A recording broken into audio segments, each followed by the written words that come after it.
Estaba sentado en nuestro pequeño cuarto rentado en El Paso, Texas, frente a Sofía, mi esposa, la mujer que había estado conmigo en todas las dificultades. Soy Diego Morales, tengo 33 años, un mecánico común, con las manos siempre manchadas de grasa y sudor. Así soy yo hoy. Sofía tiene 30 años, ojos brillantes y una sonrisa dulce, y trabaja como maestra en una escuela primaria cercana. En la mesa entre nosotros había un montón de documentos de un préstamo bancario, con números por todos lados que me mareaban, pero que también me llenaban de esperanza. Revisábamos cada detalle, calculando si por fin habíamos ahorrado suficiente para el enganche de nuestra primera casa. Si recortamos un poco más en las compras, quizá tengamos suficiente el próximo mes, dijo Sofía con voz suave pero firme. Siempre era así, optimista pero realista, y me sentía increíblemente afortunado de tenerla a mi lado. Asentí, pero en mi mente, esa casa no era solo 4 paredes y un techo. Era el final de un largo camino lleno de lágrimas y sudor, que había comenzado en una noche que marcó mi vida hace 15 años, cuando me echaron de casa a los 18. Cada vez que lo recordaba, el pecho se me apretaba, como una herida que nunca sanó del todo.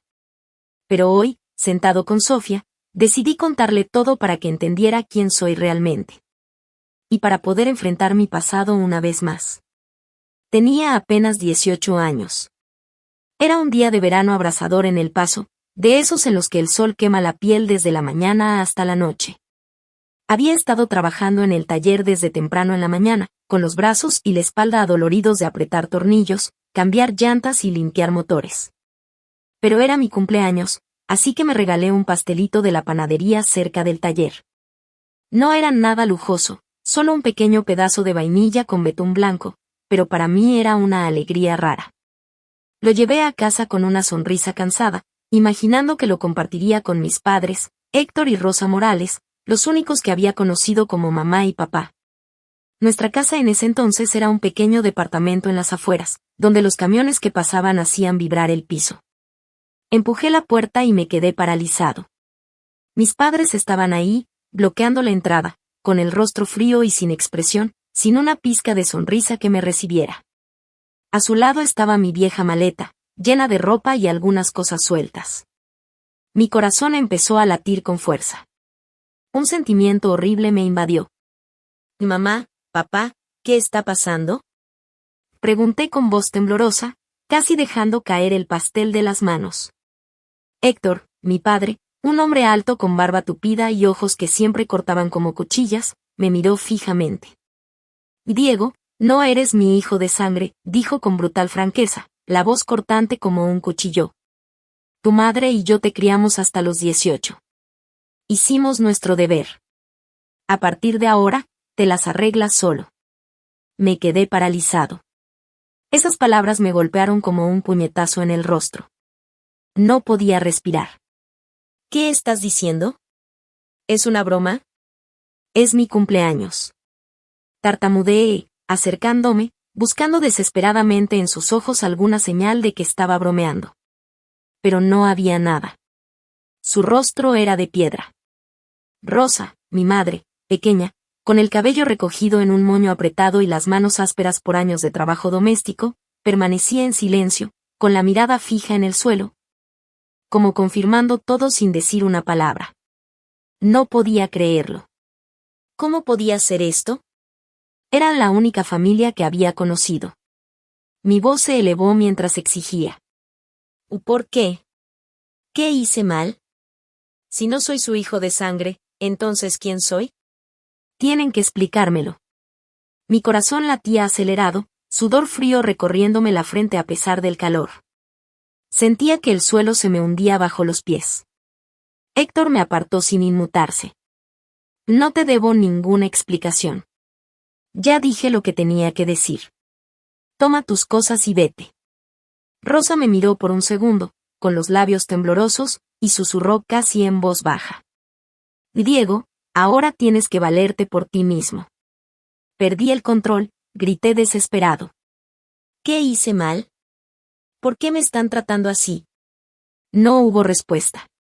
Mi voz se quebró mientras me acercaba más, casi suplicando. «Por favor, solo una vez, díganme la verdad. Ustedes son todo lo que tengo. Caí de rodillas frente a Rosa, agarrando sus manos. Mamá, por favor, no me saques. No quiero quedarme solo así. Pero ella, temblando, retiró sus manos y volteó el rostro. Héctor estaba ahí, frío como el hielo, inmóvil. En ese momento entendí, por más que rogara, era inútil. Finalmente, me levanté entre lágrimas. Tomé unas cuantas ropas viejas, el juego de herramientas que había comprado con mis ahorros extra, y el poco dinero que tenía, apenas unos cientos de pesos. Antes de salir, me volví una última vez, aferrándome a la débil esperanza de que me llamaran de regreso. Nadie lo hizo. La puerta se cerró de golpe detrás de mí.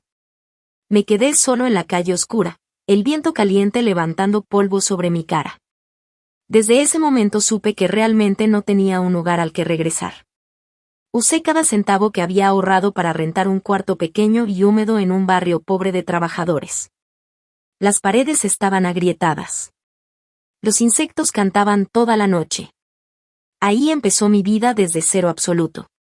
La soledad era aplastante. Quería llorar, pero sabía que tenía que ser fuerte. Tienes que ponerte duro. Tienes que sobrevivir, Diego, me dije, apretando los puños. Para sobrevivir, acepté cualquier trabajo pesado que encontrara. A veces trabajaba 3 turnos al día, durmiendo solo unas horas en el piso del taller. Comía lo más barato, sándwiches de carne económica o fideos instantáneos. Al final de cada mes, cuando pagaba la renta, miraba mi cartera vacía y sentía un dolor en el pecho. ¿O lo lograré?, me preguntaba, y luego apretaba los dientes y seguía adelante. Esos días me enseñaron que la vida no siempre es justa y que a veces hay que luchar solo. Una tarde, mientras hacía horas extra reparando autos en un pequeño taller, conocí a Sofía. Llegó en su coche viejo después de terminar su trabajo en la escuela primaria. Y mis frenos están mal. ¿Puedes arreglarlos?, preguntó suavemente, con sus grandes ojos cansados pero cálidos. Asentí y me puse a trabajar. Mientras esperaba, platicamos un poco. Ella me contó de sus alumnos traviesos. Yo le conté de autos descompuestos. Esas charlas cortas nos fueron acercando. Empezó a venir más seguido, y yo comencé a esperar con ganas esas tardes. Mantuve mi pasado en secreto. Solo dije que ya no tenía familia. No quería revivir el dolor de haber sido echado de casa. Sofía era igual. Casi nunca hablaba de su historia, mostrando solo un atisbo de tristeza al mencionar que ella también había estado sola desde joven. Los dos cargábamos heridas silenciosas, secretos que no queríamos compartir. Pero esa comprensión mutua nos unió. Sabíamos lo que pesaba la vida y admirábamos la fuerza y el esfuerzo del otro. Entre charlas con café barato, el amor fue creciendo, silencioso pero firme. Recuerdo nuestra primera cita de verdad, con el corazón latiéndome como adolescente, temeroso de que Sofía no sintiera lo mismo. Pero ella sonrió, tomó mi mano, y todo se sintió natural. Después de 3 años juntos, nos casamos.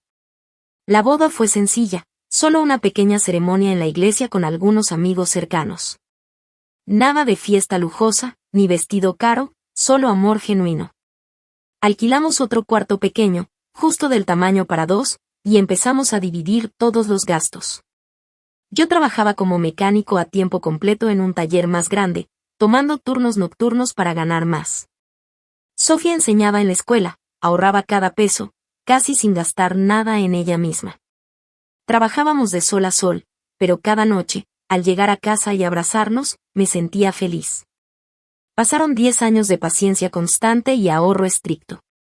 Hubo momentos en los que casi nos rompemos, cuando me enfermé gravemente por trabajar demasiado o cuando Sofía lloraba por el estrés de la escuela. Pero en el fondo, siempre guardé el sueño de tener una casa propia, un lugar realmente nuestro donde construir un futuro. Y cuando finalmente ahorramos lo suficiente para considerar un préstamo, solicitamos comprar nuestra primera casa. Pensé que todo estaba por cambiar para mejor. Pero no sabía que ese paso nos llevaría por otro camino fatídico, donde secretos largamente enterrados empezarían a salir a la luz. A la mañana siguiente, Sofía y yo nos despertamos temprano, con el corazón lleno de emoción mezclada con ansiedad. Nos pusimos la ropa más limpia que teníamos. Yo llevaba mi vieja camisa, cuidadosamente planchada, y Sofía su vestido azul claro favorito, sencillo pero bonito. Recogimos la carpeta con los documentos, salimos de nuestro pequeño cuarto húmedo y manejamos nuestro viejo coche hasta el centro de El Paso, rumbo al banco. El aire de la mañana en Texas todavía estaba fresco, con el viento trayendo olor a polvo de la carretera y a café de las cafeterías cercanas. Tomé la mano de Sofía más fuerte de lo normal, intentando darnos seguridad a los dos. Hoy todo saldrá bien, amor, susurré. Pero en el fondo, un presentimiento extraño me inquietaba. El banco estaba lleno, teclados sonando, empleados llamando números. Nos sentamos esperando nuestro turno, aferrados a la carpeta. Finalmente, una mujer de mediana edad llamada María, según su gafete, nos invitó a su mostrador. Sonrió amablemente, tomó nuestros papeles y comenzó a ingresar los datos. Pareja joven comprando su primera casa. Felicidades, dijo alegre. Asentí y forcé una sonrisa mientras Sofía se acariciaba suavemente la barriga. Aún no sabíamos que un bebé venía en camino. Pero en un parpadeo, todo cambió. María frunció el ceño mirando su pantalla, escribió algunas teclas más y negó con la cabeza. Hay un problema. El número de seguro social, el sistema dice que no es válido. Mi estómago se hundió. ¿Qué? ¿Inválido? ¿Qué clase de error es ese? Pregunté, con la voz temblando. Ella revisó de nuevo y nos miró con simpatía. Este SSN no coincide con ningún registro de crédito. Tenemos que poner toda la solicitud de préstamo en espera. Deberían ir a la oficina del Seguro Social para revisarlo. Salimos del banco unos días después, y Sofía apretó mi mano, con los ojos llenos de preocupación. Seguro que es solo un error, cariño. Vamos ahora mismo, dijo Sofía. Asentí, pero por dentro se desataba una tormenta. Mi número de seguro social, el que había usado desde niño para trabajos, impuestos y todo, de repente aparecía como inválido. Era parte de mí. ¿Cómo podía estar mal? Manejamos directo a la oficina del Seguro Social en las afueras, un lugar que nunca pensé que tendría que visitar por algo así. La sala de espera era fría, llena de filas de sillas de plástico y con olor a papel viejo. Le expliqué el problema a un empleado, un hombre mayor con gafas gruesas, que tecleó mi SSN en el sistema. Miró la pantalla, luego a mí, y luego de nuevo la pantalla. Un momento, regreso enseguida, dijo, con un tono extraño. Unos minutos después, me llamó a una oficina privada. Me temo que esto es serio. El propietario de este número de seguro social fue declarado fallecido hace 32 años, con apenas poco más de un año de edad. Sus palabras explotaron en mi cabeza como una bomba. Me hundí en la silla, los oídos zumbando, el corazón acelerado. ¿Fallecido? ¿Cómo? Este es mi número de seguro social. Te estoy sentado aquí vivo. Y grité, con la voz quebrada. Sofía esperaba afuera, pero sentí que el mundo se derrumbaba. Hace 32 años. Ese era el año en que nací. ¿Cómo podía estar muerto? Me explicó que los registros mostraban que el niño con SSN había muerto y que ahora yo estaba usando el mismo número. Este es un caso serio. Posible fraude de identidad, dijo, y luego hizo una llamada telefónica. Antes de que pudiera procesarlo, 2 hombres entraron con trajes oscuros, placas brillando en el pecho. Somos agentes del FBI, señor Diego Morales, dijo uno con voz firme. Recibimos una alerta urgente del Seguro Social sobre el uso de la identidad de una persona fallecida. Necesita acompañarnos a la oficina del FBI para verificación. Sofía entró en pánico al verme salir escoltado, pero les permitieron seguirnos en nuestro propio auto. Durante el camino, mi mente daba vueltas. ¿El FBI? Solo soy un mecánico normal. ¿Cómo terminé con el FBI detrás de mí? Pensé en Héctor y Rosa. Aquella noche en que me echaron de casa y un terror vago volvió a surgir dentro de mí. En la oficina del FBI en El Paso, un edificio moderno de cristal con seguridad estricta, Me llevaron a una sala de interrogatorios. Mesa de metal fría, equipo de grabación. El agente principal, el agente Ramírez, un hombre de mediana edad con cabello sal y pimienta y mirada penetrante, se sentó frente a mí. Vamos a verificar toda tu identidad, dijo. Me tomaron huellas dactilares, fotos y revisaron todo en las bases de datos federales y estatales, nacimientos, defunciones, todo. Sofía esperaba afuera, pálida de preocupación. Después de varias horas tensas, Ramírez regresó, con el rostro serio. Diego, según el sistema, no existes. Me quedé paralizado. ¿No existo? ¿Qué significa eso? Me explicó que no había ningún registro de nacimiento con el nombre Diego Morales en el año que decía. El número de seguro social pertenecía a un niño que había muerto. Legalmente, yo era un fantasma. Sin acta de nacimiento oficial, sin registro en la población. Mi corazón pareció detenerse. Yo, una persona viva que había vivido 33 años, estaba siendo informado de que no existía. Las lágrimas brotaron, no por tristeza, sino por puro pánico. Sofía me abrazó cuando finalmente salí, pero no sentía nada. El FBI aún no me dejaba ir. Ahora sospechaban que había sido víctima de secuestro infantil. Alguien usó la identidad de un niño fallecido para esconderte durante décadas, dijo Ramírez. Mi pulso se aceleró. ¿Secuestrado? Recordé mi infancia, los cambios repentinos, el control estricto de Héctor y Rosa. Reabrieron los casos de niños desaparecidos de hace 32 años. Sacaron archivos polvosos de los archivos. ¿Tienes alguna marca distintiva en tu cuerpo desde niño? Preguntó Ramírez. Pensé un momento y respondí. Tengo una mancha de nacimiento en la espalda, un óvalo marrón. Lo anotaron y lo ingresaron al sistema. Esperamos en la sala, el tiempo parecía no pasar. Bebí café frío con las manos temblando, mi mente un torbellino de preguntas. Sofía me tomó la mano y susurró. Saldremos de esto, amor. Tras horas de búsqueda, otro agente entró emocionado. Encontré una coincidencia. Me mostraron un expediente antiguo. Hace 32 años, un niño de poco más de un año había sido reportado como desaparecido en Nuevo México. Marca distintiva, la misma mancha de nacimiento en la espalda. Nombre, Diego, pero apellido Álvarez, no Morales. La foto borrosa del niño, los rasgos faciales eran inquietantemente parecidos a los míos. Me quedé en shock, sintiendo como el pasado se desvelaba capa por capa. ¿Ese niño soy yo? Susurré, tocando la pantalla como si tocara otra versión de mí mismo. El FBI continuó tomando mi declaración. Conté todo lo que recordaba. Desde pequeño, me mantenían con reglas muy estrictas.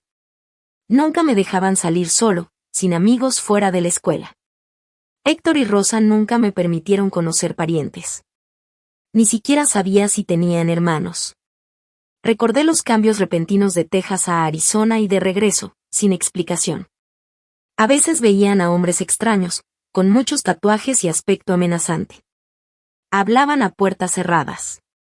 Escuché fragmentos sobre mercancía. Con base en mi testimonio, el FBI concluyó que esto era consistente con una familia involucrada en actividades criminales, siempre huyendo. Envíanos fotos de Héctor y Rosa, dijo Ramírez. Busqué en mi viejo teléfono las pocas fotos que aún tenía. Hicieron reconocimiento facial. Más espera. Mi corazón parecía que explotaría de la tensión. Los resultados llegaron rápido. Héctor y Rosa habían sido miembros de bajo nivel de una red de contrabando. Muchos años antes, durante una guerra interna de la banda, su hijo biológico, Diego Morales, fue asesinado en el caos. Rosa, destrozada por la muerte de su hijo, seguramente perdió la cabeza y te raptó, a ti, un niño con el mismo nombre, para reemplazarlo, concluyó Ramírez. Me quedé helado. Cada recuerdo de mi infancia, los pocos abrazos, las comidas tan simples, las noches llenas de miedo, todo, de pronto, se convirtió en prueba de un crimen. Toda mi vida había sido construida sobre la muerte de otro niño, y un secuestro que duró más de 30 años. Por primera vez entendí algo, No solo me habían corrido de una casa, me habían robado mi vida real. Sofía me abrazó mientras lloraba, pero yo solo me quedé ahí, dejando que las lágrimas cayeran solas, con el corazón hecho pedazos. Salimos de la oficina del FBI casi al atardecer. El cielo de El Paso se veía rojo, como fuego. Sofía manejaba con las manos temblando, yo iba callado, viendo por la ventana sin ver nada. Mi mente no dejaba de dar vueltas. Pensaba en Héctor, con su barba gruesa, gritándome por cualquier error. Y en Rosa, con sus ojos tristes, que a veces me acariciaba el cabello, pero luego se alejaba. ¿Quiénes eran realmente? ¿Secuestradores? ¿O las personas que, con todo y su dureza, me dieron un techo durante 18 años? Vámonos a casa, Diego, susurró Sofía con la voz quebrada. Asentí. Pero casa ya no significaba nada. Solo era ese cuartito húmedo y apretado que rentábamos. Antes pensé que era un nuevo comienzo, ahora solo era un recordatorio más de todas las mentiras. Esa noche no pude dormir. Me volteaba una y otra vez mientras escuchaba la respiración tranquila de Sofía. ¿Por qué lo hicieron? ¿Por qué secuestrar a un bebé? Claro, porque su hijo había muerto, y me usaron a mí para llenar ese vacío. Recordé esas noches cuando era niño, acostado en mi camita, escuchando voces afuera, conversaciones con hombres extraños. Siempre pensé que eran amigos de mi papá. Ahora entendía que eran criminales, gente del mundo del contrabando, escondiéndose de guerras entre bandas.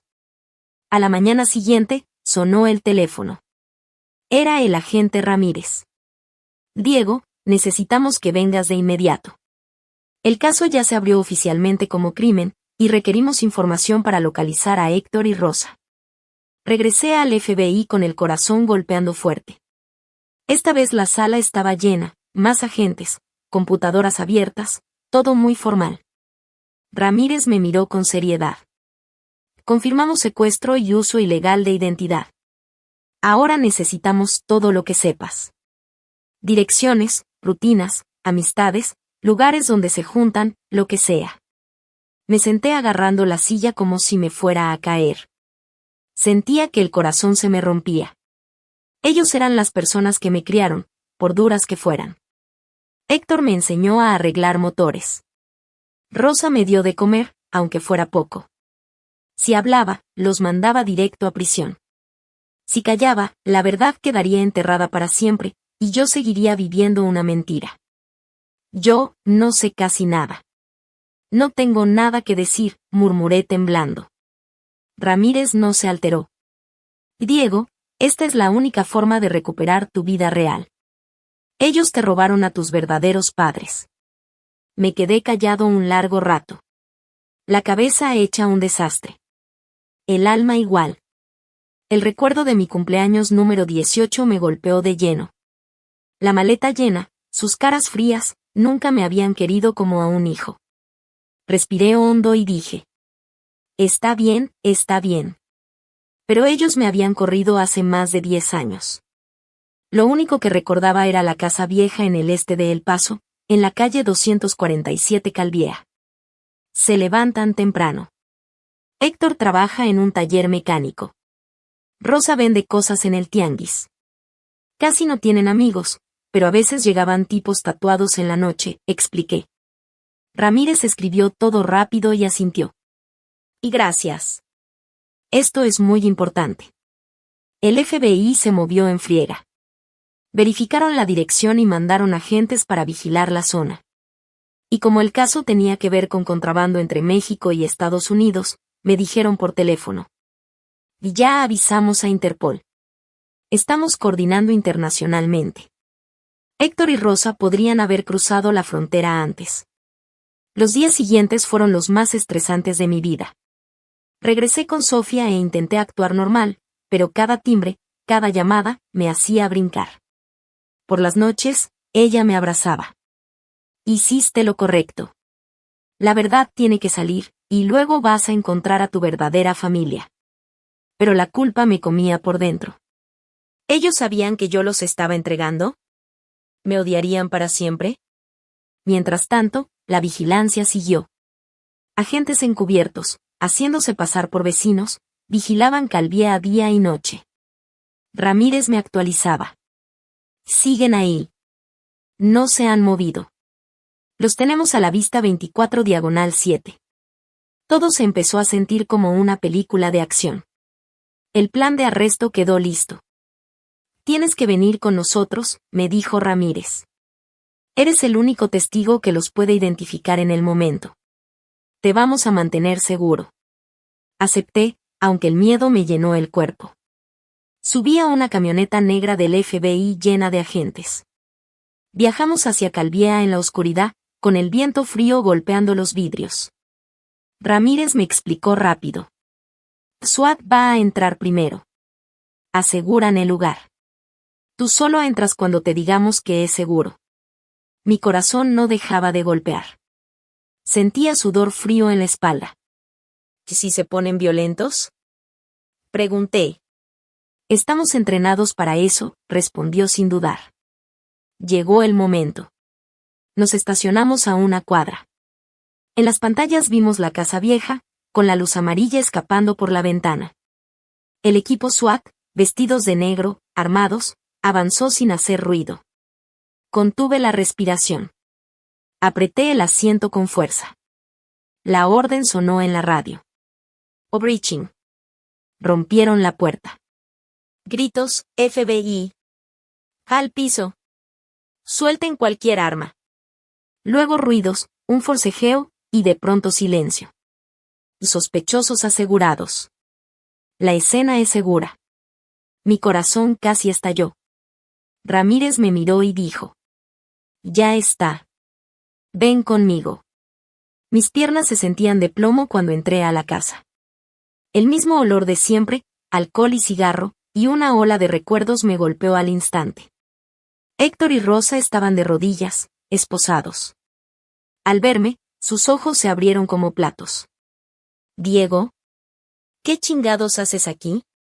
Gruñó Héctor, rojo de furia. Rosa lloraba. Dijo, ¿cómo pudiste hacernos esto? En un segundo entendieron todo. Sabían perfectamente que yo era quien los había delatado. Héctor se retorció contra las esposas, gritando. Mal agradecido.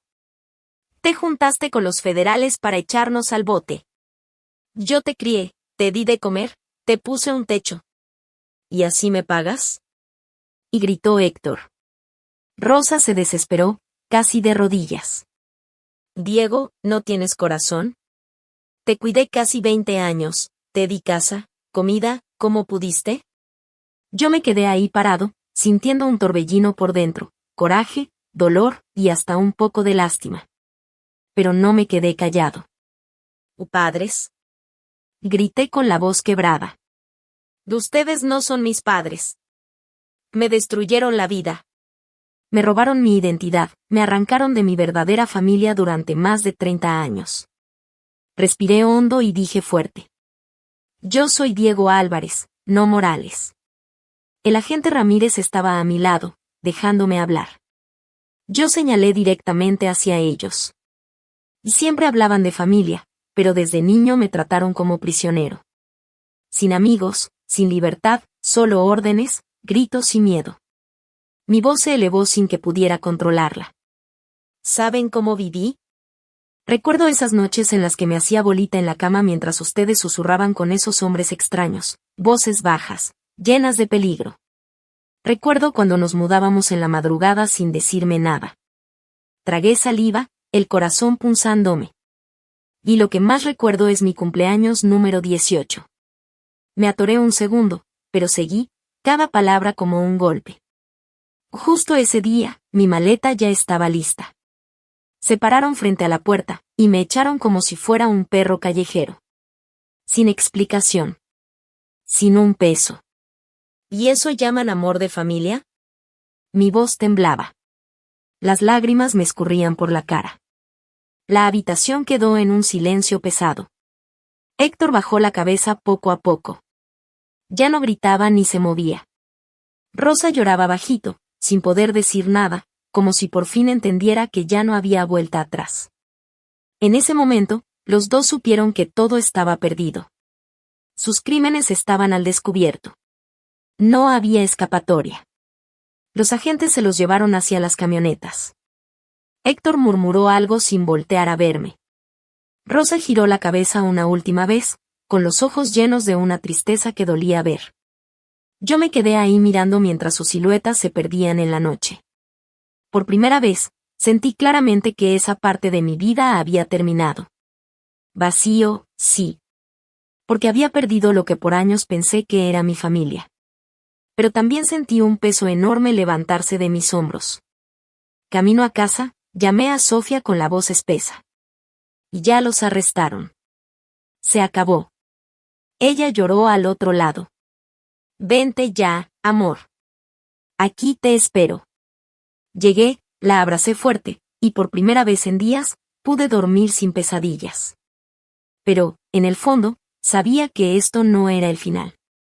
Mis verdaderos padres seguían allá afuera. Y mi vida real apenas estaba comenzando. Al salir de la oficina del FBI, después de terminar todas mis declaraciones, mi cuerpo estaba agotado, y mi alma hecha pedazos.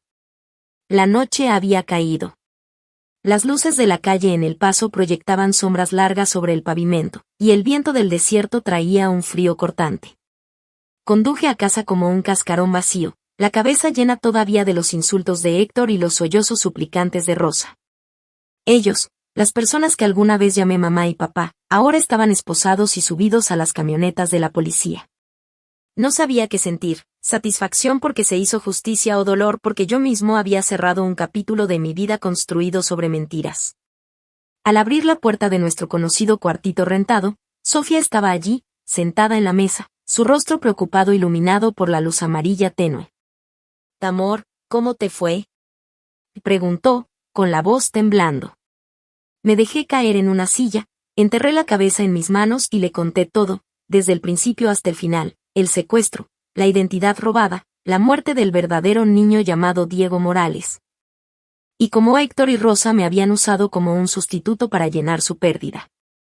Sofía me escuchó, los ojos abiertos de horror, una mano sobre la boca para contener los sollozos. «Dios mío, Diego, ¿cómo pudo pasar esto?», susurró, con lágrimas recorriendo sus mejillas. Estaba profundamente conmocionada, con el rostro pálido. Pero en lugar de derrumbarse, Sofía se limpió los ojos y me abrazó. «No estás solo. Estoy aquí. Vamos a salir de esto juntos». Desde ese momento, Sofía se convirtió en mi único ancla emocional. En los días más oscuros que siguieron, estuvo a mi lado, cocinando comidas sencillas, abrazándome cuando despertaba gritando por pesadillas, susurrándome palabras de fuerza. «Y eres muy fuerte, Diego. El pasado no te define. El futuro es nuestro». Esos días se sintieron como un infierno. No fui a trabajar. Solo me quedaba en casa, mirando el techo, con los pensamientos dando vueltas, la mancha de nacimiento en mi espalda, el expediente del niño desaparecido, el nombre Diego Álvarez. Todo giraba en mi cabeza como un tornado. ¿Quién era yo? ¿Un mecánico pobre de El Paso o el hijo de una familia que nunca había conocido? A la mañana siguiente llamé al agente Ramírez. El teléfono sonó un par de veces antes de que su voz contestara. «Diego, ¿qué pasa?». Respiré profundo. «Que necesito información sobre el caso del niño desaparecido». «¿Mis verdaderos padres, dónde están?». Hubo un momento de silencio, luego acordó reunirse conmigo en la oficina. Cuando llegué, me llevó a la sala de archivos, donde montones de expedientes viejos se apilaban hasta el techo. «Que este caso tiene más de 30 años», dijo con gravedad. Revisamos todo cruzando información, pero la dirección está desactualizada, una casa en Santa Fe, Nuevo México, de hace 3 décadas.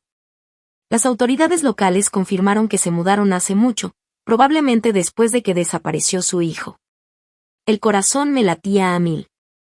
Santa Fe, a solo unas horas del Paso, pero parecía increíblemente lejano. ¿Hay alguna forma de localizarlos ahora?, pregunté. «Registros federales de ciudadanos», asintió Ramírez. «Sí, podemos ayudar, pero tomará tiempo buscarlos». Procesaron los datos en los sistemas federales y estatales de residencia. Yo esperé en el pasillo, agarrando una taza de café frío, con los nervios tensos como si esperara una sentencia de muerte. Después de varias horas que parecieron eternas, Ramírez regresó con una sonrisa rara en su rostro. Los encontramos, dijo. Tus padres biológicos son Carlos Álvarez y Teresa Álvarez. Viven actualmente en Santa Fe, Nuevo México. Casi se me cae el teléfono de la mano cuando me dio la impresión de los documentos. No solo estaban vivos, sino que eran una familia adinerada y poderosa, con un imperio de negocios que abarcaba bienes raíces y tecnología, pero que rara vez aparecían en público. Las fotos en el expediente hablaban por sí solas. Carlos, un hombre alto, con cabello plateado y presencia imponente. Teresa, elegante, con ojos profundos y llenos de vida. Eran ricos, poderosos, el completo opuesto de la vida dura y de sacrificios que yo había conocido. La información me dejó paralizado, con miedo y dudas. ¿Quién era yo para presentarme ante ellos? Un mecánico con las manos llenas de grasa, sin educación ni estatus. Cuando se lo conté a Sofía en casa, me abrazó fuerte. No importa lo que el mundo vea, para ellos tú eres su hijo, Diego. Nada puede cambiar eso. Pero durante días luché conmigo mismo. Por las noches, me acostaba imaginando que me rechazarían, pensando que era un fraude. ¿Y si no me quieren? Le pregunté a Sofía. Ella negó con la cabeza. Sí te querrán. Eres su sangre y su carne. Finalmente, después de muchas noches sin dormir, decidí que tenía que conocerlos. Sin importar cómo resultara, necesitaba confirmar quién era realmente. Siguiendo la sugerencia del FBI, un oficial federal llamado agente López me acompañaría para asegurarse de que todo fuera legal y evitar malentendidos. Te vamos a presentar y llevaremos los resultados del ADN, dijo Ramírez. Partimos una mañana dorada de Texas rumbo al norte, hacia Nuevo México. Esos pocos cientos de millas se sintieron como toda una vida. El paisaje cambió, el desierto seco dio paso poco a poco a las colinas verdes de Santa Fe. Cuando el coche se detuvo frente a la enorme propiedad de los Álvarez, casi no podía respirar. Era una villa magnífica, con muros altos y blancos, jardines cuidados, y una piscina brillante bajo el sol, como sacada de una película de Hollywood. Tocamos el timbre y la enorme puerta de madera se abrió. Allí estaban Carlos y Teresa Álvarez, ambos congelados en shock, mirando a un extraño, pero con rasgos tan familiares que dolían. Mi cara se parecía a la de un Carlos joven. Mis ojos eran los de Teresa. Teresa fue la primera en perder el control. Casi se cae, se llevó la mano a la boca, con los ojos abiertos de incredulidad. Y Dios mío, después de todos estos años, ¿realmente estoy viendo a mi hijo? Su voz temblaba, su cuerpo se balanceaba. Carlos quedó sin palabras, con las manos temblando, incapaz de apartar la vista, como si temiera que yo desapareciera si parpadeaba. Esto no puede ser real, dijo, con voz ronca. El agente López dio un paso adelante. Señor y señora Álvarez, este es Diego Álvarez, su hijo que desapareció hace 32 años. Tenemos registros y confirmación de ADN. López explicó brevemente el proceso de verificación de identidad y entregó los resultados. La muestra que yo había dado coincidía con la de ellos en un 99.9%. Tomaron la carpeta con manos temblorosas, pasando página por página los números y declaraciones frías y definitivas. Y entonces, todas sus dudas se derrumbaron. Teresa rompió a sollozar, una mezcla de dolor y alegría abrumadora. «Mi hijo, estás vivo», y gritó entre lágrimas. «Pensé que te habías ido para siempre». Se lanzó hacia mí y me abrazó, empapando mi camisa con sus lágrimas. Carlos, por primera vez en décadas, perdió la compostura de un hombre de negocios poderoso. Su rostro se descompuso, la voz quebrada. «Diego, lo siento, no logré protegerte». Me abrazó con fuerza, como si soltarme hiciera que desapareciera de nuevo. Me quedé allí, entre estas dos figuras imponentes, temblando de emoción. Extraños y a la vez familia, el vínculo invisible de la sangre tiraba de mi corazón, aunque nunca había crecido entre sus brazos. Después de más de 3 décadas separados, 3 personas se encontraron cara a cara en una explosión de destino. Dolor y felicidad retrasadas se entrelazaban en un momento demasiado profundo para las palabras. Lloré. Ellos lloraron. Y por un instante, el mundo pareció detenerse. Entramos a la enorme villa de la familia Álvarez en Santa Fe. La vasta sala de estar todavía estaba cargada con el peso de lágrimas no derramadas. Carlos abrió paso, su mano aún temblando mientras descansaba sobre mi hombro, como para asegurarse de que realmente estaba allí, carne y hueso. Teresa se quedó cerca de mí, los ojos rojos e hinchados, incapaz de apartar la mirada de mi rostro. El agente López, mi escolta del FBI, se mantuvo un poco atrás, respetuosamente dejando espacio a la familia, pero presente para asegurarse de que todo saliera bien. La sala era enorme, sofás de cuero lujoso, cuadros caros en las paredes, una chimenea crepitante. Pero en ese momento, solo era un fondo para la conversación que estaba por comenzar.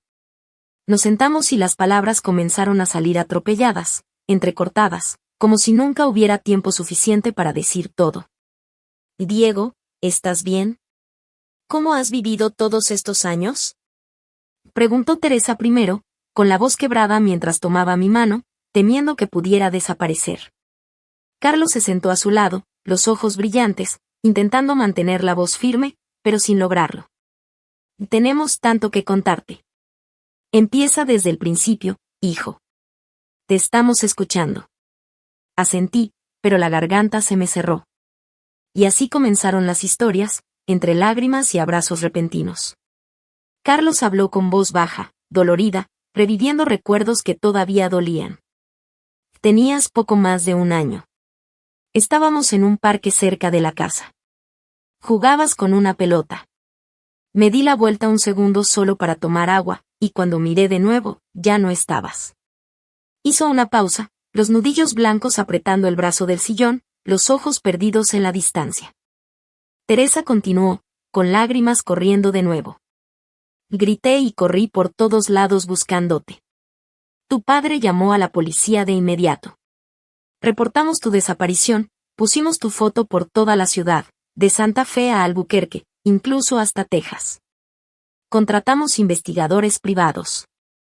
Hubiéramos gastado cada centavo si eso significaba encontrarte. Se secó los ojos con la mano temblorosa, la voz quebrada. Todos estos años, ni un solo día pasó sin esperanza. Cada mañana me preguntaba si hoy tendríamos noticias tuyas. Pero tampoco hubo un solo día sin culpa. Fue nuestra culpa no haberte cuidado lo suficiente. Esa culpa me ha cortado el corazón como un cuchillo todos los días. Escuchaba, con el corazón doliéndome. Carlos continuó. Hubo momentos en los que casi nos rompemos. En el 3er año, cuando todas las pistas se enfriaron, tu madre casi se quitó la vida por la desesperación. Yo me lancé al trabajo, construí el negocio para olvidar, pero cada noche soñaba que llorabas por mí. Pensábamos que te había sido para siempre, que el destino te había quitado de nosotros para siempre. Su voz se quebró, y por primera vez, vi a un hombre de negocios millonario llorar como cualquier padre común. Luego me tocó a mí. Respiré profundo intentando mantener la calma, pero mis palabras aún temblaban. Y crecí con Héctor y Rosa Morales, las personas que me secuestraron. Me llamaban Diego Morales y usaron la identidad de su propio hijo que había muerto. Desde pequeño, viví con un control absoluto. Nada de salir solo, ningún amigo. Nos mudábamos constantemente, Texas, Arizona, de vuelta, siempre corriendo, como si huyeran de algo. Hice una pausa, recordando aquellas noches acurrucado, escuchando susurros misteriosos afuera de la puerta. Cuando cumplí 18, me echaron de casa. Dijeron que no era su hijo de verdad y que ya habían cumplido con su deber. Sobreviví en las calles haciendo cualquier trabajo que podía, cargando cosas, arreglando autos, trabajando turnos nocturnos hasta caer rendido. Sin hogar, sin familia, solo con unos pocos cientos que había ahorrado. Carlos y Teresa escuchaban, sus rostros cambiando del dolor a la furia. Teresa apretó mi mano con fuerza. Esos monstruos, te robaron de nosotros por más de 30 años. Destruyeron nuestra familia y dejaron heridas que nunca sanarán. Su voz subió con rabia. Carlos golpeó ligeramente la mesa con el puño, ojos llameando. Son criminales, Diego. Me aseguraré de que paguen. Pero tú has sufrido demasiado. Su enojo se sentía como un fuego protector. Por primera vez en mi vida, me sentí verdaderamente protegido. Continué. Luego conocí a Sofía. Miré a mi esposa y sonreí entre lágrimas.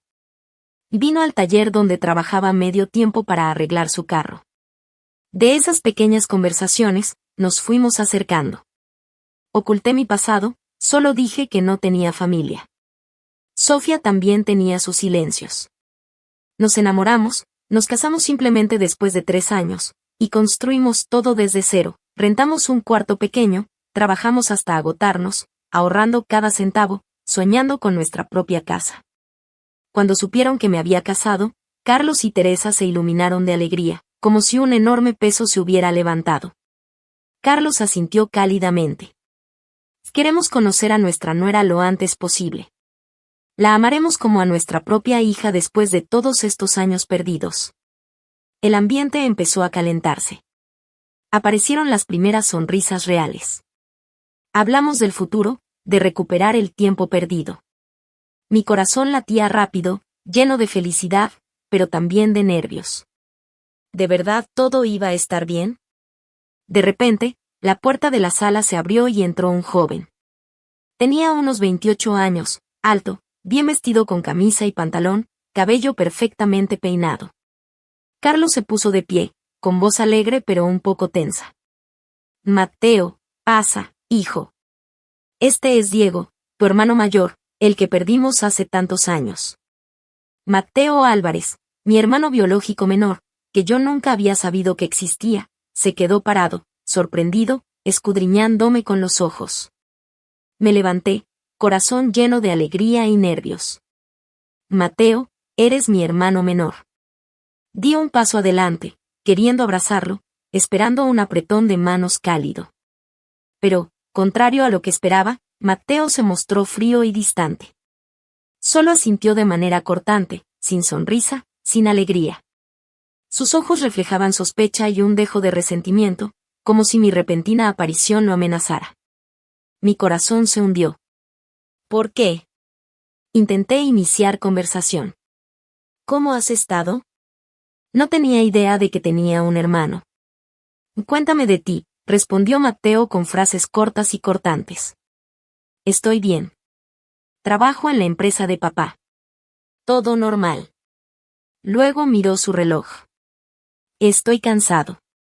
Mucho juntas hoy. Me voy arriba. Se dio la vuelta y se fue, sin decir más, ni un adiós. Cuando se fue, la sala volvió a sentirse pesada. El silencio duró unos segundos, roto solo por el crepitar de la chimenea. Carlos suspiró y se sentó de nuevo. Mateo ha sido terco y difícil desde pequeño. Teresa asintió con tristeza. Después del dolor de perderte, el sufrimiento fue insoportable. Derramamos todo nuestro amor, expectativas y sobreprotección en Mateo. Lo consentimos, le dimos todo para llenar el vacío que dejaste. Hizo una pausa, con voz llena de pesar. Nunca imaginamos que esa sobreprotección lo haría crecer egoísta y arrogante. Mateo solo piensa en sí mismo y hace lo que quiere. Intentamos corregirlo, pero ya era demasiado tarde. Me quedé allí, con emociones mezcladas. Acababa de encontrar a mi familia, y sin embargo, ya había un conflicto oculto. ¿Me odiaba Mateo? ¿Se sentía amenazado por mi regreso? Esa tensión flotaba en el aire como una bomba de tiempo. Aunque quería quedarme más tiempo y hablar, pensé en Sofía, esperando ansiosa en casa. Me levanté para irme. Mamá, papá, tengo que irme. Sofía y yo, necesitamos descansar, pero prometo volver pronto. Quizá incluso traiga a Sofía para que los conozca bien. Carlos y Teresa nos acompañaron hasta la puerta, claramente con miedo de dejarnos ir. Teresa me abrazó fuerte. No te alejes mucho, hijo. Tengo miedo de que si te suelto, desaparezcas otra vez. Carlos me dio una palmada en el hombro, la voz cargada de emoción. Llámanos cuando quieras. Tenemos tanto tiempo perdido que recuperar. Los abracé, las lágrimas cayendo otra vez, y luego caminé hacia el coche con el agente López. En el camino de regreso a El Paso, salí de la villa con el corazón pesado, lleno de emociones mezcladas, una alegría enorme por encontrar padres que realmente me amaban. Y una inquietud silenciosa por las tensiones que ya empezaban a formarse. ¿Quién era realmente Mateo? ¿Alguna vez me aceptaría? Este viaje, resultó, todavía tenía muchos retos por delante. El camino de regreso a El Paso tomó varias horas, pero para mí se sintió como un tiempo interminable para pensar. El paisaje de Nuevo México poco a poco dio paso al desierto familiar de Texas. El sol de la tarde teñía todo de un dorado cálido, con el olor a polvo y pasto seco entrando por el parabrisas. Mi corazón se aceleraba cada vez que pensaba en la fría mirada de Mateo. Era mi hermano de sangre, ¿por qué estaba tan distante? ¿Mi regreso estaba rompiendo el equilibrio de la familia que ellos habían construido? Esas preguntas me hicieron sentir ansioso, como si caminara sobre una cuerda floja entre la alegría y el conflicto. Llegamos a nuestro cuarto rentado en El Paso ya de noche. Las luces de la calle lanzaban sombras tenues por la ventana. Sofía preparó 2 tazas de té caliente y se sentó frente a mí en la vieja mesa de madera. Ahora cuéntame todo, dijo, los ojos brillando de anticipación. Respiré profundo y le conté toda la verdad sobre el reencuentro con mis padres biológicos.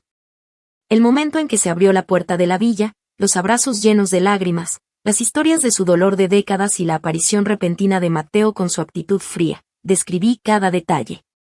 Mi voz temblaba al hablar de Carlos y Teresa, de cómo lloraban, cómo me sostenían como si tuvieran miedo de que desapareciera otra vez. Son millonarios, Sofía, dije. Tienen todo, menos a su hijo durante 32 años. Y ahora ese hijo, soy yo.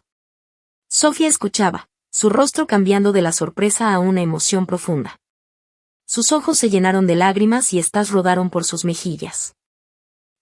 Diego, por fin encontraste a tu familia después de 32 años perdido. Estoy tan feliz por ti. Me abrazó, la voz quebrada.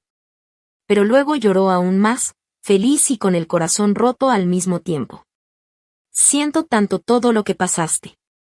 Todos esos años solo, sin nadie que te protegiera. Has sufrido demasiado, Diego. La abracé fuerte, mientras mis propias lágrimas caían.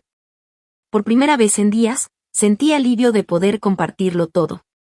Sofía me acarició la espalda. A partir de ahora me tienes a mí, dijo, y también tienes a tus padres de verdad. Todo va a mejorar.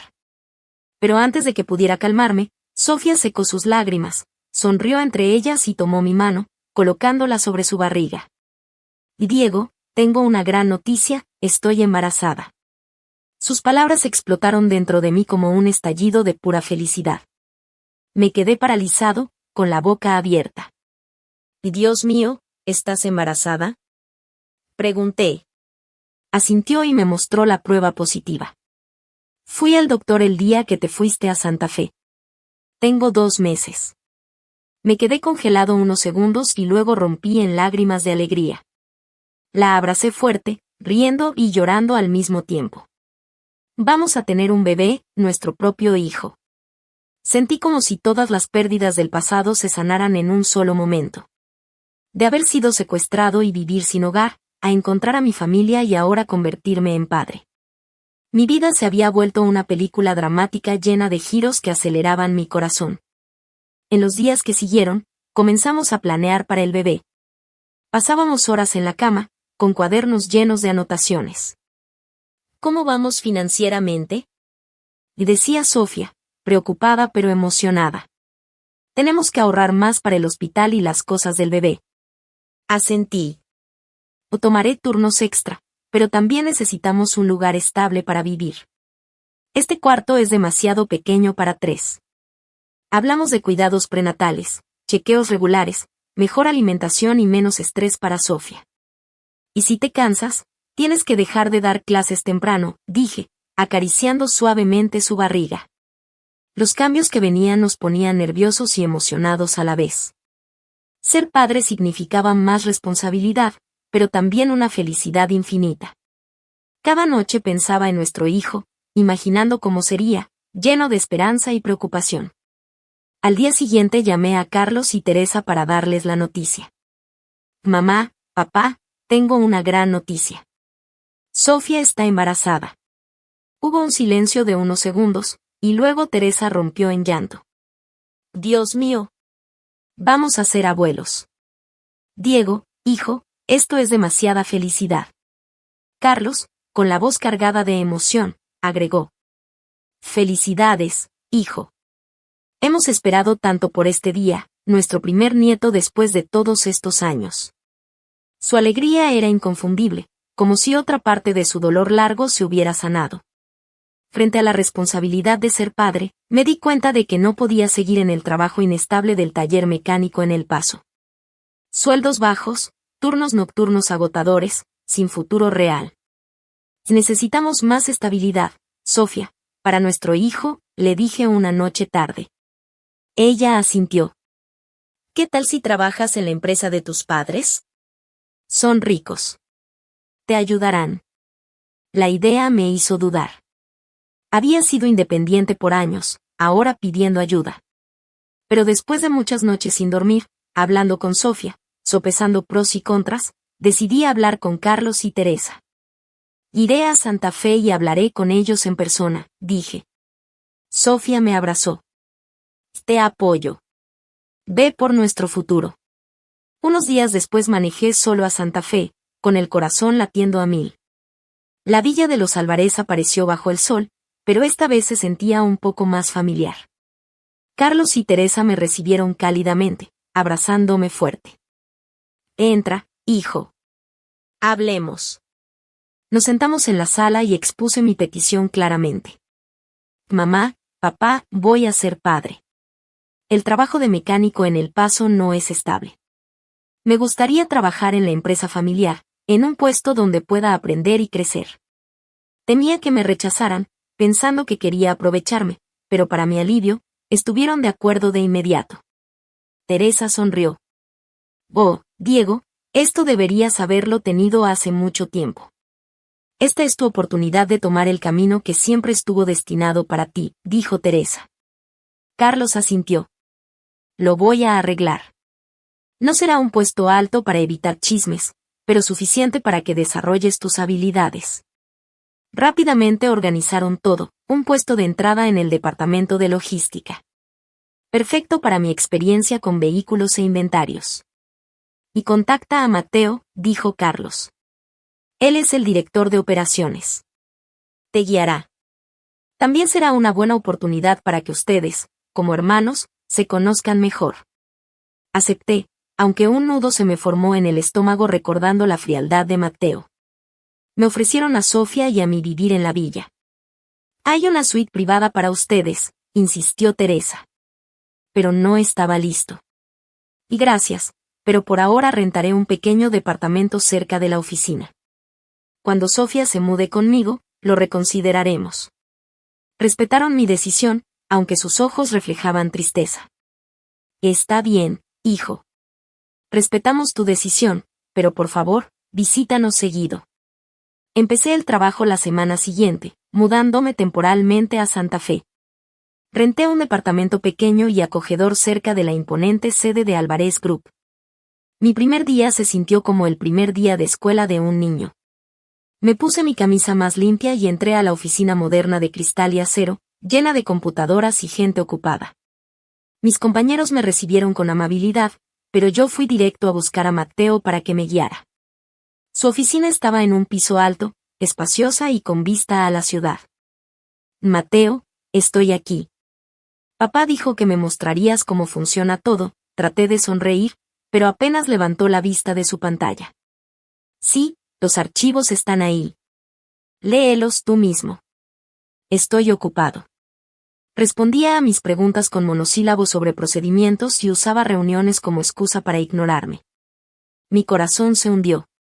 Claramente no quería ayudar y me trataba como un extraño. Sin apoyo real de mi hermano, tuve que aprender todo por mi cuenta.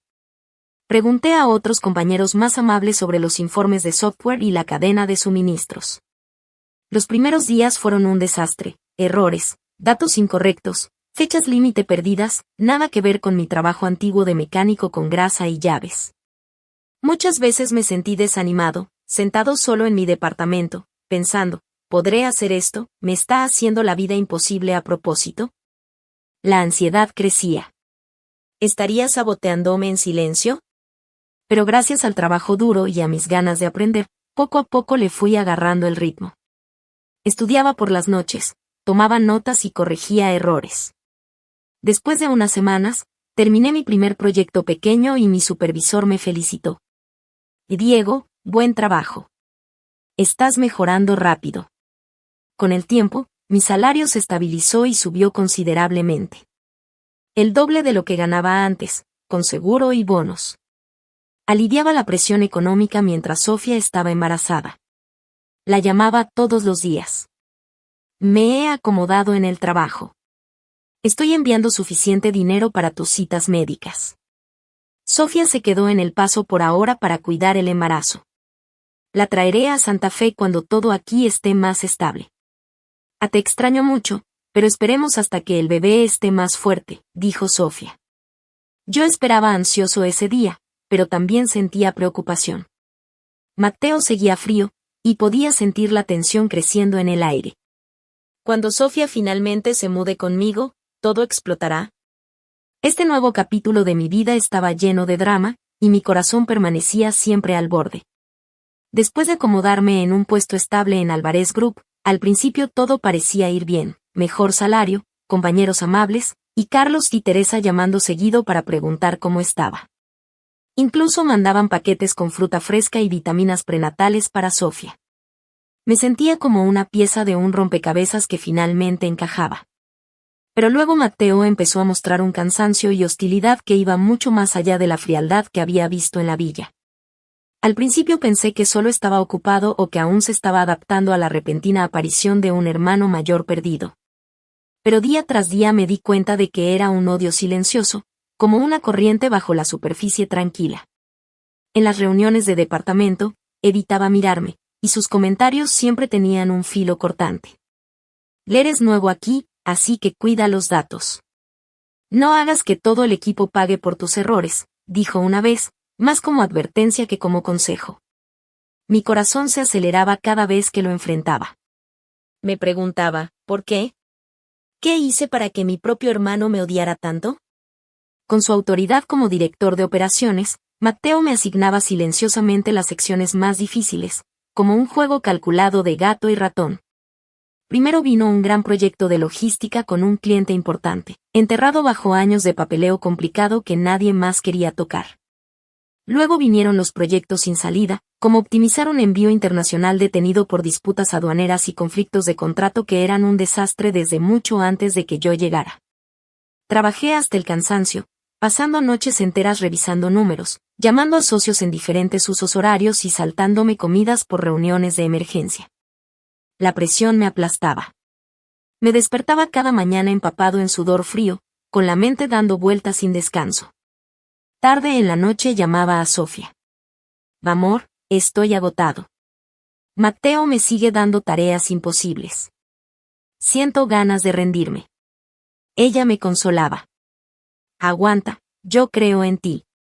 No dejes que él gane. Pero cada mañana, entrar a la oficina se sentía como entrar a una batalla. Mi corazón latía con miedo por lo que Mateo tendría preparado. Los compañeros susurraban. Mateo es muy duro contigo, Diego. Sigue así. No se quedó solo en frialdad. Los errores que nunca cometí eran silenciosamente atribuidos a mí, como puñaladas invisibles en la espalda cuando menos lo esperaba. Una vez, un envío se retrasó por un fallo antiguo del software de otro departamento. Mateo convocó una reunión de emergencia y me señaló frente a todos. Diego, estás a cargo de esta área. ¿Cómo permitiste que pasara esto? Casi perdemos a un cliente importante. Intenté explicarle que el error había ocurrido antes de que yo me involucrara, incluso le mostré correos antiguos como prueba, pero me cortó fríamente. Y no hay excusas. Tú asumes toda la responsabilidad. Me reprendió públicamente varias veces frente a los compañeros e incluso frente a Carlos. Aunque papá nunca dijo nada fuerte, pude ver la preocupación y la decepción en sus ojos. Los compañeros empezaron a mirarme con desconfianza, susurrando detrás de mí. Ese nuevo, siempre lo regaña el jefe. Caí en un periodo de inestabilidad, tanto mental como profesional. Todas las noches, en mi departamento bajo la luz tenue del neón, me sentaba solo, cuestionándome. ¿Debo renunciar? ¿Mateo está tratando de sacarme? ¿Mami y Dad estarán decepcionados de mí? Las lágrimas caían en silencio en esas largas noches. Pero pensando en Sofía y nuestro hijo por nacer, apreté los dientes y aguanté, con el corazón latiendo a 1000 por la ansiedad de lo que vendría. Después de esos tropiezos iniciales, poco a poco recuperé el control. Como un luchador que se levanta tras ser derribado, comprendí que no podía dejar que Mateo controlara el juego. Él ponía trampas, y yo debía protegerme con inteligencia. Revisé cada tarea en silencio, chequé cada número y archivo, y hasta guardé correos y reportes como evidencia. Pasé fines de semana aprendiendo software avanzado de gestión, releí antiguos reportes de la empresa y grabé reuniones para analizar después lo que decía Mateo. No más sorpresas, me dije cada mañana, corazón latiendo con determinación. Me volví meticuloso, revisando todo 3 veces, consultando con colegas de confianza sin revelar demasiado. Gracias a esa cautela y persistencia, comencé a desarmar las trampas una por una. Un proyecto que parecía imposible se logró cuando contacté directamente al socio, renegocié los términos y lo terminé antes de tiempo. Mi supervisor me felicitó. Y Diego, salvaste a todo el equipo. Empecé a ganar respeto gracias a mi habilidad real. Los compañeros comenzaron a mirarme distinto. Eres realmente bueno, Diego. ¿Quién lo habría pensado? Los enfrentamientos con Mateo en las reuniones se hicieron más frecuentes y abiertos. El conflicto entre hermanos ya no estaba oculto. En una reunión grande, cuando presenté una idea para optimizar la cadena de suministro, Mateo me interrumpió bruscamente. Este plan no es viable. Es demasiado arriesgado. No me rendí. Calmadamente respondí con datos. Mira estas cifras otra vez, Mateo. Está basado en reportes reales y ya verificados. La sala se quedó en silencio. Todos se miraron. Carlos, que presidía la reunión, intervino. Y calma, los dos. La idea de Diego es sólida. Probémosla. El rostro de Mateo se puso rojo. Se fue antes, diciendo que tenía otro compromiso. Desde entonces, los choques fueron más frecuentes, como pequeñas batallas dentro de la empresa. Mi corazón latía a 1000 cada vez que entraba a una sala de reuniones, sin saber cómo atacaría la próxima vez. En medio de todo ese caos, la presión del trabajo y la tensión familiar creciente, decidí que ya no podía dejar sola a Sofía en el paso, preocupada. Su embarazo estaba en el 4º mes. La barriga crecía y nuestras llamadas nocturnas llenas de nostalgia me rompían. Diego, no puedo dormir. Me preocupa tanto que estés solo allá, dijo Sofía. No pude soportarlo más. Ven a Santa Fe. Y le dije, te voy a buscar. Estaremos juntos. Me sentiré mejor. Ella aceptó, con la voz temblando de emoción. Eso es lo que quiero también. Ese fin de semana manejé de regreso a El Paso, con el corazón lleno de alegría. Empacamos nuestras cosas simples, ropa y lo básico para el bebé, y nos fuimos a Santa Fe. Nos mudamos al pequeño departamento que yo había estado rentando. Desde entonces, enfrentamos juntos el estrés de mi trabajo, el embarazo de Sofía y las tormentas que venían de mi familia biológica. Mateo seguía siendo una nube oscura sobre nosotros, pero con Sofía a mi lado ya no me sentía solo. A pesar de las dificultades, noches largas en la oficina, el cansancio de Sofía por el embarazo y los rumores en la empresa sobre la pelea con mi hermano, nos apoyábamos y animábamos cada día. Todas las noches, Sofía cocinaba comidas simples y me acariciaba la espalda. Sigue adelante por nuestro futuro. Yo le masajeaba los pies hinchados y desahogaba mi estrés hablando de la oficina. Nos preparamos mentalmente para la presentación oficial a la familia. Carlos y Teresa insistían. Trae a Sofía a la casa, queremos conocerte como una verdadera familia. Yo estaba nervioso pero feliz. Todo estará bien, amor. Sofía asintió, aunque a veces se la veía preocupada. Tengo miedo de no encajar, son tan ricos. La noche de la presentación, llevé a Sofía a la villa de mis padres, corazón latiendo con emoción y nervios. La noche de Santa Fe estaba fresca. Las luces de la calle iluminaban de dorado el camino hacia la lujosa residencia. Sofía llevaba un vestido sencillo pero bonito de maternidad, su pancita claramente marcada, y sostenía un pequeño ramo como regalo. Diego, estoy tan nerviosa, dijo, con la voz temblando. Le apreté la mano. Mamá y papá te van a adorar. Eres la nuera perfecta. Pero al acercarnos a la villa, noté que Sofía se agitaba más de lo normal. Su rostro palideció, sus manos se apretaron como si intentara contener algo. ¿Estás bien? ¿Te sientes mal? Pregunté preocupado. No respondió, solo miraba al frente, el pánico apenas disimulado en sus ojos. Cuando llegamos a la puerta, Sofía se puso rígida y, aterrorizada, gritó. Diego, da la vuelta. Llévame a casa ahora mismo. No puedo entrar a esa casa. Su voz estaba llena de miedo. Me quedé en shock. ¿Qué dices? ¿Por qué de repente? Mamá y papá te esperan. Intenté calmarla acariciándole la espalda, pero Sofía abrió la puerta de golpe y se tambaleó fuera, las piernas temblando en la acera. No entiendes. No puedo, gritó, mientras las lágrimas brotaban. Salté a su lado y la abracé. Y tranquila. Dime qué pasa. En ese momento, el auto de Mateo apareció detrás de nosotros, los faros iluminándonos. Nos vio en la banqueta y frenó de golpe, los neumáticos chillando en la noche.